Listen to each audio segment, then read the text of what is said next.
All right, so we've had some pretty good practices for the acclimation period.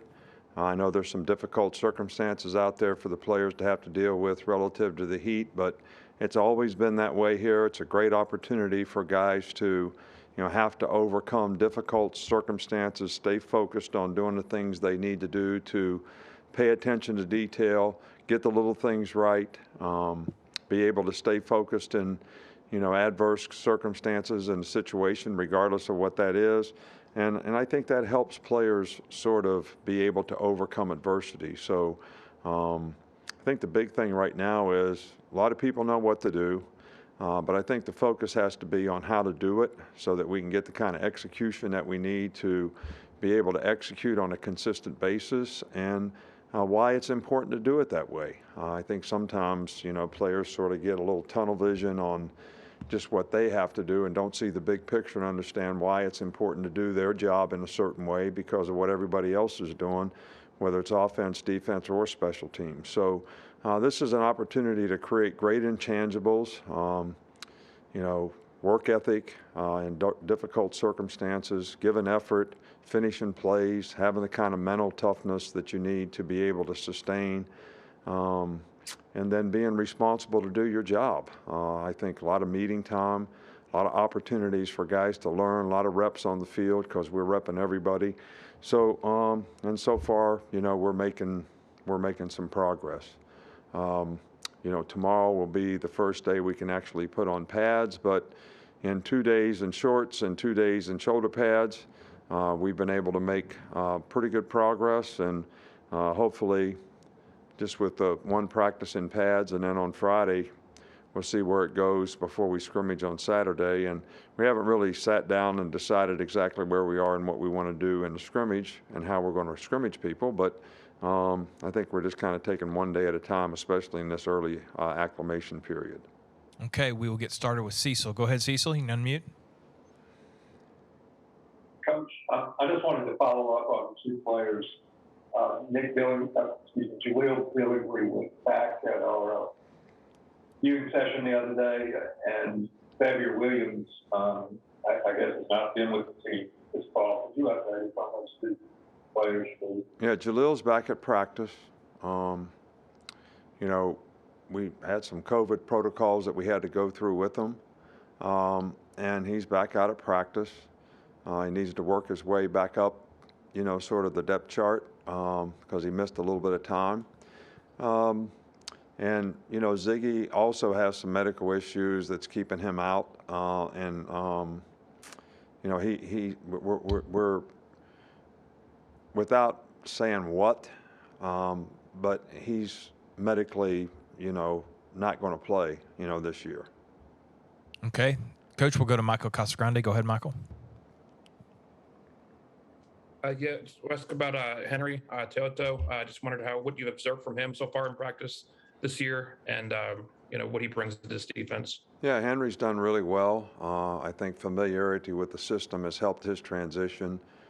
Playing for Jeremy at Tennessee, very similar or same defensive system probably. I never asked him what they did at Tennessee, but just watching him on film, there's a lot of similarities.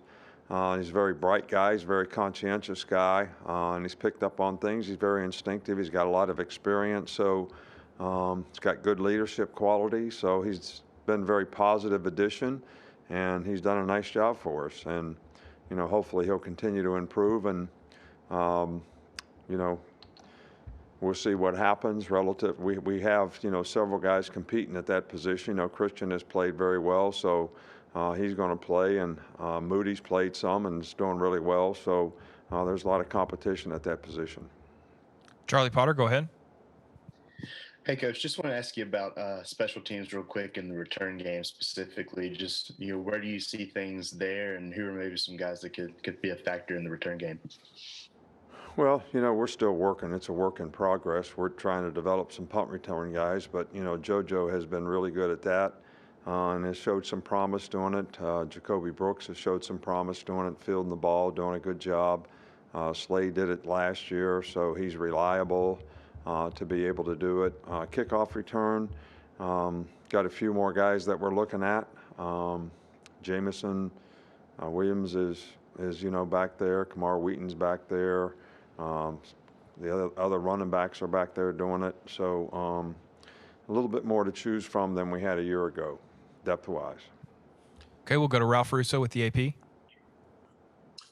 Good afternoon, Nick. I was wondering, as you look at this year and how, you sort of look to it to play out, do you look for any residual effects impacting this season from last season's weird year? Maybe it's super seniors, maybe it's player development that was stunted from last year. Are there any things you're looking for that will make this season, that could impact this season that were sort of carryovers from last season?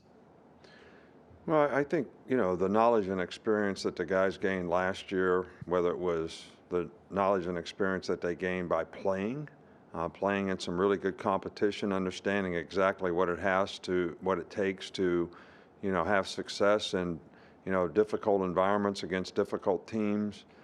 Those things are invaluable. I think the disruptions that players had to deal with and may still have to deal with in the future relative to our circumstance right now.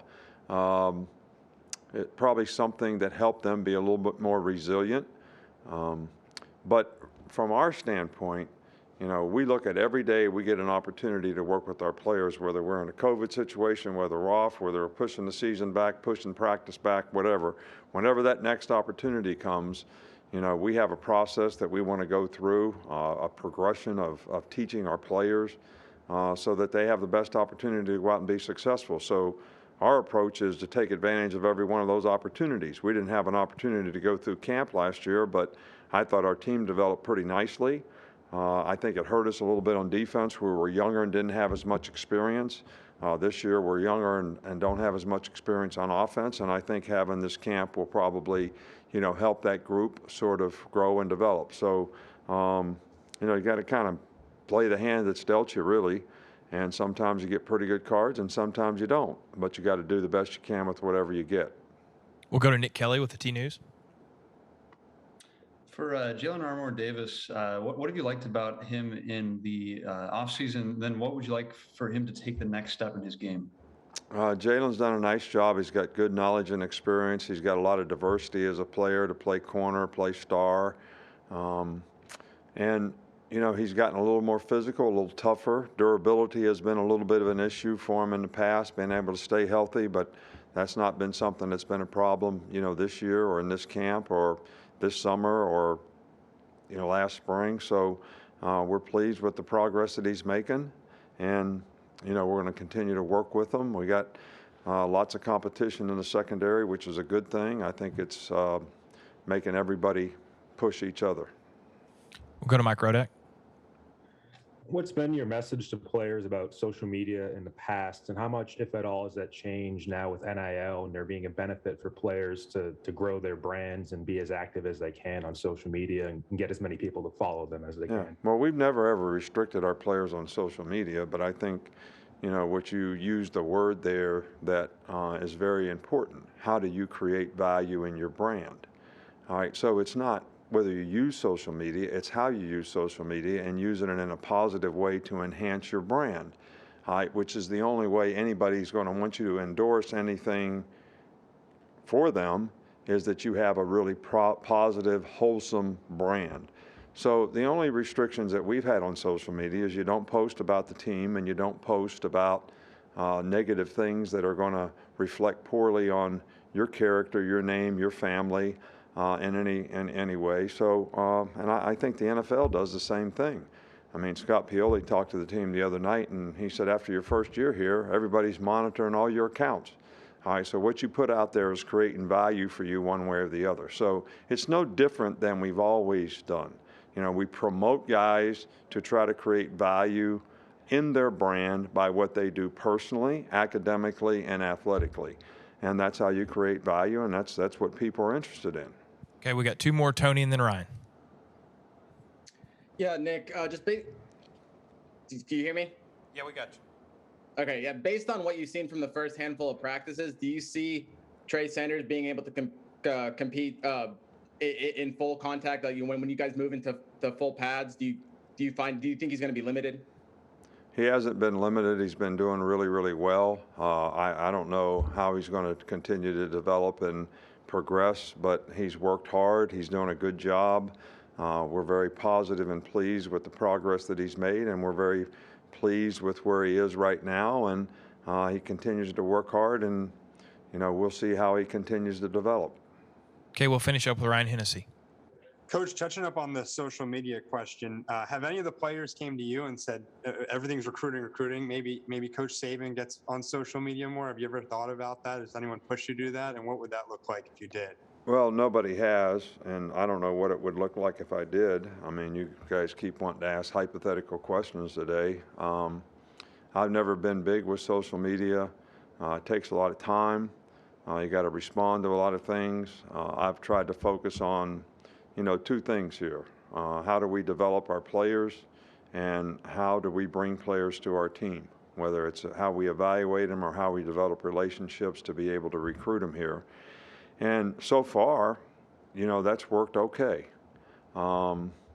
If any of you out there can convince me that me having a Twitter account is going to help us do a better job in either one of those things, then I might consider it. Otherwise, I don't know why I would consider doing it. And no players have come to me and talked to me about it. But if I would say this, if I thought it would enhance players' chances to improve their brand by something that I did, I would be all for it.